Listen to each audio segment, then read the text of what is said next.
guys in the dark.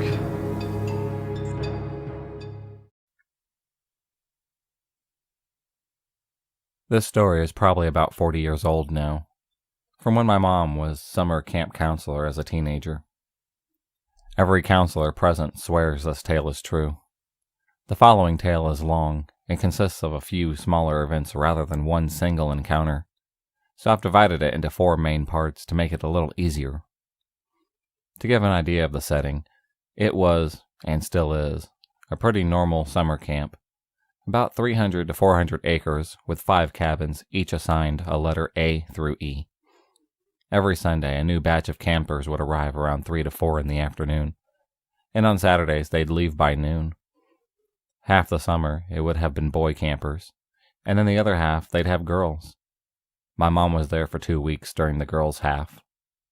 Cabins A, B, and C are on top of a hill along with a small chapel, and cabin D, which was basically used by counselors as a meeting space, is at the bottom of the hill. It's partially built into said hill, so people could feasibly walk onto the roof from the hill, which, neat, and cabin E, meanwhile, is located on another hill entirely. That circle and lines next to it are a fire pit and seating, which takes up a good amount of space. The road marked at the bottom of the map as an access road my mom hesitates to call a road. One direction goes to town, and the other ends at another summer camp totally unrelated to my mother's camp about half a mile away. The properties didn't touch. It was on the other side of the road, though. But it was there. The creek had a couple footbridges you could use to cross. Now on to the story. Part 1. So, for the first week, my mom's there. There's not many kids, so they only have senior counselors present. Most of them were in the 17 to 21 age range. My mom would have been around 17 or 18, since she was still in high school. On Thursday night, she had a few other female counselors who were hanging out in cabin D and talking when they heard something on the roof. At first, they figured it was a raccoon, but then they realized the noise was too loud. 2 of the girls decided to go outside and investigate. While they looked at the roof, 2 of the male counselors came running down the hill. My mom actually drew the path on a diagram while explaining the story to me. She drew the girls as a big dot, and the 2 guys were coming from the chapel. "Hey, I think we just saw a guy jump off the roof and run into the woods," they said. Practically, the moment they said that, they heard an unexpected sound. An engine? They looked down at the access road and see a car's lights suddenly light up. Someone had parked there in the dark with the lights totally off, and a spot slightly hidden from their view due to the trees, an angle from their location. On top of that, they can now see another figure running to the car and hopping into the passenger side, at which it tore out of its spot and sped off towards the back roads, towards town. So to recap, there was a man stomping around the roof. This man jumped off and ran down the hill and crossed the creek to the road, where another person was waiting in a car hidden from sight and with all the lights off, and then drove off. This is obviously not normal. You know, now in horror movies, teens and young adults tend to joke about the obvious signs there's a monster lurking around waiting for its target. Turns out that's actually pretty accurate. Instead of getting creeped out like a rational person, my mom and the other counselors found it more funny than anything and started joking around about it. Someone threw out the name Nerd on the Roof, and it stuck. It became a running joke among them, shortening the name to NOR. Now, my mom's memory is a bit spotty about the timeline of this next particular event, but it's most likely happened on Friday, the very next night. Remember how cabin E is way far from the other side?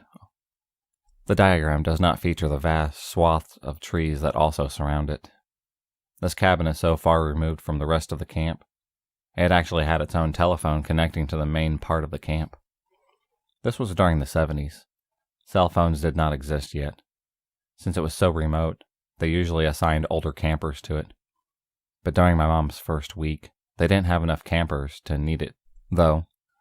So my mom and 2 other female counselors were assigned to sleep there.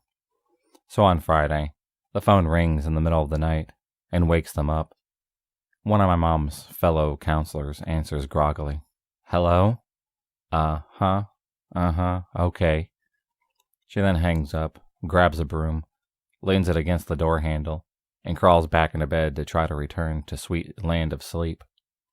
Mom and her other counselor friends are confused and ask what's going on. They get this sleepy response. Fred said he thought he saw someone in the woods and is heading down here with a gun. Instantly, my mom and the other girl are wide awake and go into panic mode as they recognize the potential setup for their starring scene in a real-life enactment of the plot of Friday the 13th. Meanwhile, the girl who answered the phone just tries to go back to sleep, apparently confident the broom will foil any attempts to break into the cabin. Fortunately for them, no one came busting down the fortified door, and soon enough, one of the male counselors arrived with a shotgun. He stayed over the rest of the night, since he, like my mom and counselor number 2, has had doubts about how effective a broom is at keeping out intruders. As you can probably tell, my mom now finds this particular part of the story funny due to her friend's lack of reaction and survival instincts. It helps that the night passed peacefully with no more sightings or scary events. However, the next morning they found the phone line had been cut. That is a little less funny, and made them a bit more wary. But this whole night would just be more of an afterthought after the next events. Cut to the next day. As I said earlier, the campers would leave on Saturday morning, giving the counselors a bit of free time until the next batch arrived on Sunday. They'd go into town on Saturday afternoon to get laundry done and pick up some essentials. Now, despite having 2 summer camps, this was a small town, small enough that it only published a tabloid-sized paper once a week on Saturdays. This week, one of the counselors just happened to pick up a copy, and it was mostly forgotten until later that night. They were hanging out in the pavilion playing cards. In between turns, someone glanced at the police blotter and suddenly exclaimed, "Oh my God," and then began reading out loud. Remember that other camp I mentioned at the end of the access road? Smaller than theirs, and instead of cabins, it placed kids in tents along with a counselor. At some point that week, there was attempted kidnapping there. When I say attempted kidnapping, I don't mean someone tried to pick up a kid who wandered away from camp or looked like they were alone. Opened an occupied tent in the middle of the night, picked up a random kid in full view of the other campers and counselor, and just took off running into the woods while carrying this random kid. That is quite possibly the most blatant attempted kidnapping I've heard of to date. I actually had to pause my mom here and check the kid's age, 8 or 9 for the record, because the idea of a man running into the woods while carrying a child is just so ludicrous. The counselor in the tent naturally gave chase, because one does not just sit by when a random stranger opens their tent and scoops up a child. Eventually, the man had to drop the boy in order to get away, at which point the counselor stopped his pursuit to redirect his attention to the obviously traumatized child. The kidnapper was never caught. Needless to say, all of my mom's fellow counselors were freaked out by this, and also outraged that they hadn't been informed of this since the camp was literally just up the road. The same road where they saw 2 mysterious strangers flee just 2 nights prior. Suddenly, the Nor wasn't quite so funny anymore. Week 2 arrived. Mom can't remember if the phone line to Cabin E got repaired in this time or not, but they had more campers this week, so a group of older girls were assigned to it as per custom. Mom and the other counselors continued to stay there as well. Now looking at the diagram woman last time, this is a rough layout of the most vital parts of the camp for this story. Not pictured in the diagram was a lake, with which my mom calls the pageant area. When I asked for the location, she jabbed a finger on the table for past the upper left corner near the pool, and said roughly there. This camp was pretty big. At the end of the week on Friday nights, they would gather the kids there for what she calls an Indian pageant. Again, this was the 70s, different time. What an Indian pageant involves, I don't know, and it's irrelevant to this story. All that matters is that all the kids and most of the counselors were gathered there that night, rounding off the week with one last hoorah before they left the next day. While this went on, someone came running to the pageant grounds. My mom can't remember who it was anymore, but they grabbed her and a couple other counselors and pulled them aside. Someone broke into Cabin E. Cabin E, the cabin my mom and two other counselors were occupying alongside a group of older girls. The isolated cabin at the exact opposite end of the camp. They took off running, and because of the distance, it took 10 minutes to reach it. When they got inside, they found something out of a horror movie. Someone had gotten into the camper's belongings and tore it all up. She described the kids' bras lining the rafters, sleeping bags and pillows all slashed up. The clothes were cut to pieces and thrown all over. The cabin was a total mess. All of the camper's belongings were a write-off. But most chilling of all, in the mirror, someone had emptied the girl's toothpaste to write a simple message. The Nor was here. I don't think I need to explain how terrifying that was. They spent about half an hour cleaning up the cabin before the girls could return. The kids were upset to find their belongings destroyed, but they were told a raccoon got inside. As far as they knew, it was just a bad stroke of luck. The night passed, and the campers left the next day with no more accidents. Mom's 2 weeks were up, and she went home. She's still in close contact with a lot of her fellow counselors from that, and they confirmed that the Nor did not return after that. My final notes. This ends the chronicle of the nerd on the roof. However, there are some final points worth noting that don't fit in the above parts. Specifically, there's a strong chance that the nerd on the roof and the man who vandalized Cabin E are completely different people.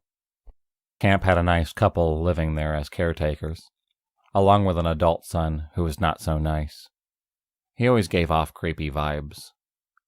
Mom and the other counselors now suspect that he overheard them talking about the Nor at some point, since they talked about him a lot, and used it as inspiration to break into the cabin as some sort of sick joke. However, since he lived on the campgrounds, it made no sense for him to be the one who jumped off the roof and run to a getaway car that gunned down towards town. One theory I have is this. The original nerd on the roof was the attempted kidnapper, scouting the camps in advance. The fact that Cabin D is at the bottom of the hill with the 3 occupied cabins that week makes this seem even more likely. When he realized he'd been spotted, he ran off to where his partner was waiting to drive away. If true, it just adds an extra layer to how premeditated the attempted kidnapping was. But after having my mom retell the story to write this up, I realized something which is even more disturbing. As mentioned earlier, my mother's memory of the exact timeline is a bit spotty. We placed the phone line incident on Friday, because she remembers the counselors were on edge after the Nor sighting, but they hadn't seen the headline about the attempted kidnapping. Since it's been over 40 years, she doesn't remember exactly which day the attempted kidnapping at the neighboring camp occurred, only that it wasn't the same day as the Nor incident. In other words, there's a chance the kidnapping attempt happened on Friday night, and the other camp is in the same direction as Cabin E. I really don't think I need to say any more. I used to love camping when I was little. Our family would go multiple times a year with a large group of my parents' friends and their kids. On average, there were maybe 10 of us at a time, which was a bit of a logistic challenge since we always headed out to one of the really remote beaches on the coast. Actually, we weren't the only ones. There were always yachts bobbing just off the shore with people on them and other campers lining up and down the beach.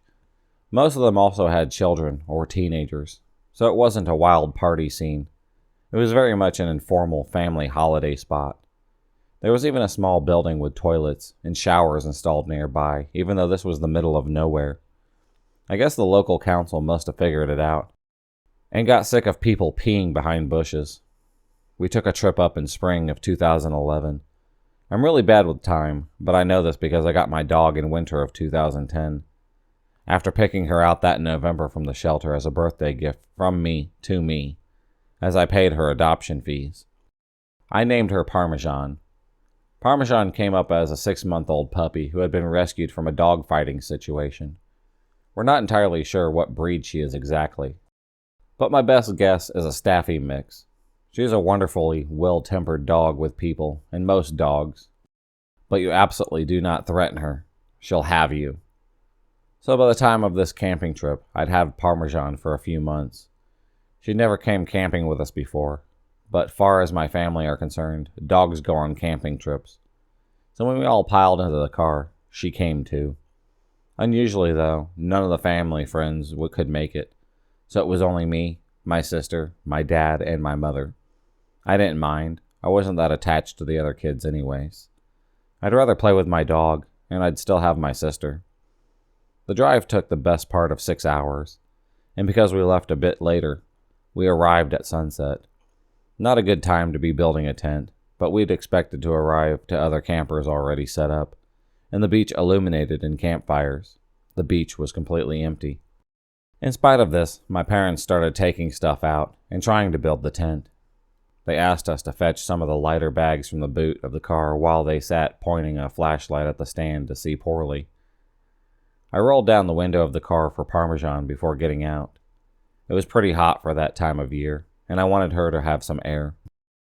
As we're fumbling around in the dark, on a beach, in the middle of nowhere, it's pretty spooky. The one road that led to this beach was circular and had a bridge over the water, meaning you could basically circle around the beach like a big O shape if you felt like it. I wasn't paying any attention to the road. I was complaining that I was tired, as kids are.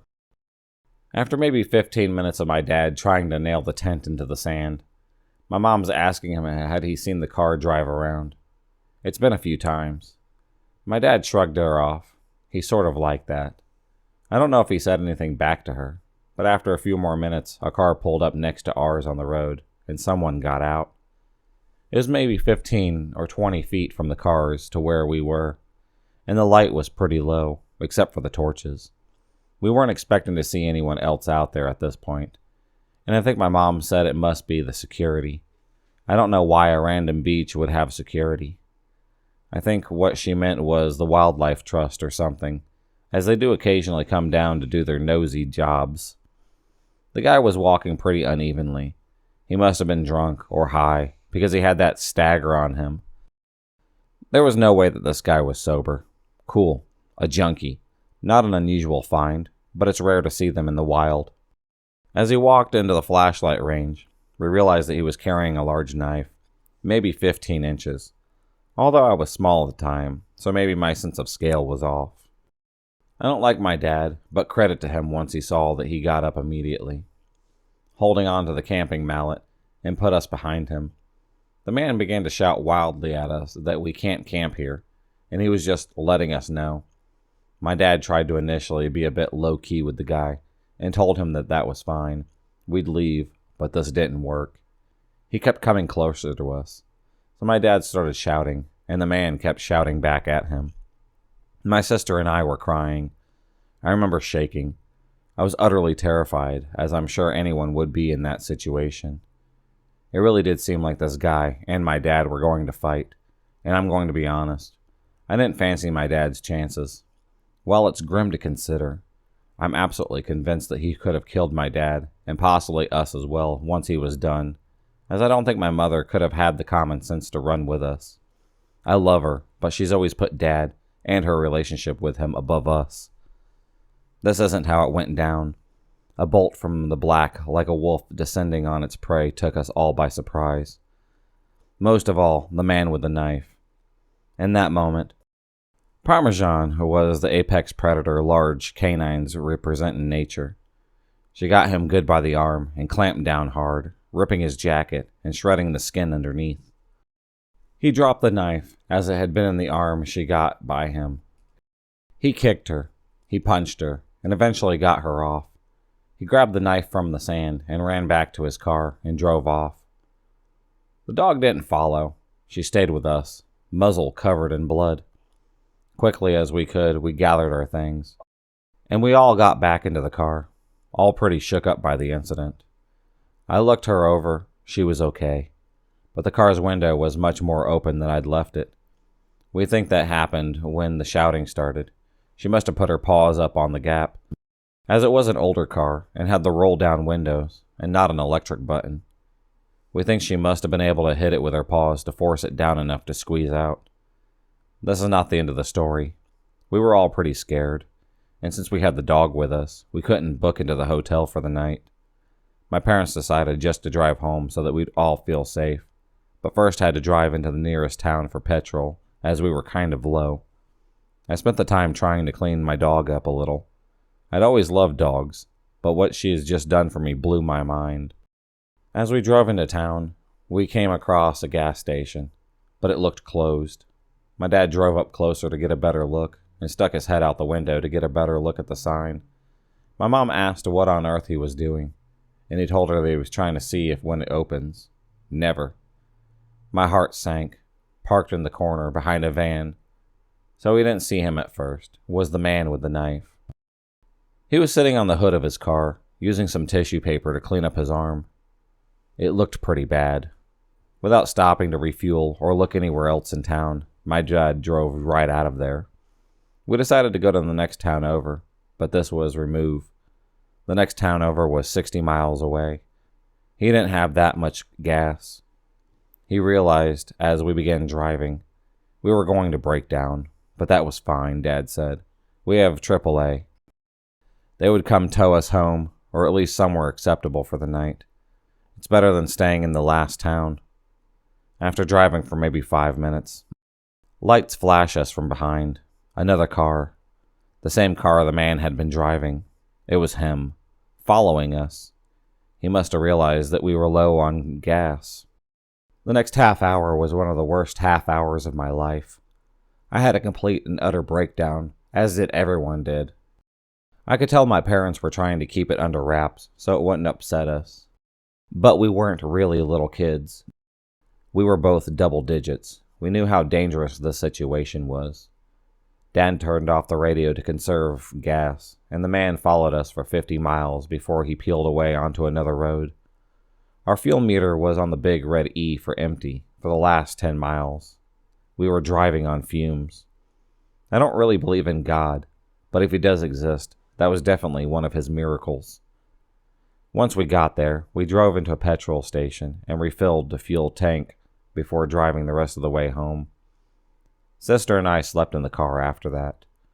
I only woke up once we made it all the way home. I'm just grateful nothing worse has happened than that. After getting some sleep, my mom phoned the non-emergency line of the police and reported what had happened. They never got back to her after that, but apparently the woman she spoke to said that she may wish to in the future, as he matched the description given of a suspect wanted in relation to a murder charge. No idea if he was actually the guy or just a random psycho. As I said, they never got back to her. So that's the takeaway then. Other than a crazy man on the beach, I really don't want to see you again. Well, for me, it's that I love Parmesan. She's still with us now. Old as the hills, and twice as grizzled as one of Mom's friends likes to joke.